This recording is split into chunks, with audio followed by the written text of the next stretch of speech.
एक तू सच्चा तेरा नाम सच्चा अनंत।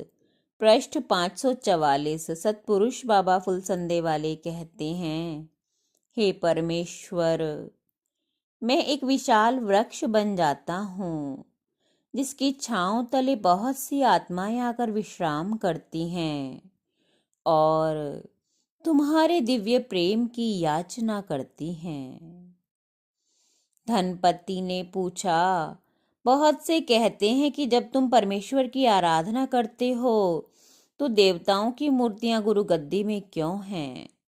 सतपुरुष ने फरमाया, ये हमारे पुरखे, हमारे पितर हैं, इनको नमस्कार है। जो अपने पितरों को नमन ना करे वो मूर्ख है। ये परमेश्वर के दरबारी हैं और उसी की आराधना में लगे हैं और हम भी उसी एक की आराधना करते हैं। इंद्र देवता ने पूछा, बहुत से देवताओं का अर्थ विद्वानों से करते हैं। सतपुरुष ने फरमाया, देवता दिव्य योनि है, मनुष्य उनका मुकाबला नहीं कर सकते। किताब पढ़ के क्या कोई मनुष्य जो विद्वान है आकाशगामी हो सकता है? क्या अनेक शरीर एक ही वक्त में शरीर धारण कर सकते हैं? क्या बारीक छेद के आर पार जाया जा सकता है? ये देवताओं को ही संभव है, मनुष्य को नहीं। हाँ, जो अपनी आत्मा में परमेश्वर के नाम को और सच्चाई को धारण कर लेता है उसकी आत्मा अवश्य ही दिव्य हो जाती है और उसमें देवताओं के गुण आ जाते हैं। ये तब से ही हासिल होता है, बातें बनाने या किताबी बहस से हासिल नहीं हो सकता। बहुत से बुरे स्वभाव वाले लोग सज्जन और आस्तिक और धर्मात्मा बन गए और बहुत से सन्यास धारण करके माया जाल और हराम खोरी में जा फंसे।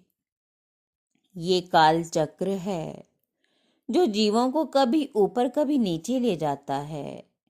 इससे वो ही उभरता है जो गुरु के अधीन हुआ, बगैर उकताए और बिना आलस किए अपनी आत्मा में उस सच्चे परमेश्वर को सुमरता रहता है और प्रयत्न पूर्वक अपनी आत्मा को जगत और दुखों के कीचड़ से निकाल कर खींचकर बाहर निकाल लेता है। इस जग में सदा नहीं रहना, ऐसा जानकर जो पुरुष परमेश्वर को नहीं जपता और न ही अपनी आत्मा की शांति के विषय में सोचता है उस अधम पुरुष को धिक्कार है। सत्पुरुषों का संग और धर्म में जिसे आस्था नहीं, उस मनुष्य की आत्मा उस समय तक भटकती रहेगी जब तक कि सूर्य, चंद्रमा और नक्षत्र आकाश में स्थित हैं। परमेश्वर की काल शक्ति ने इस जीव रूपी पक्षी को अपने दांतों में दबा रखा है।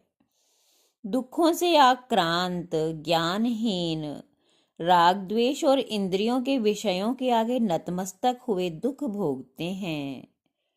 आत्मा का ज्ञान गुरु से प्रकाश की तरह मिलने पर इस पक्षी को शांति होती है।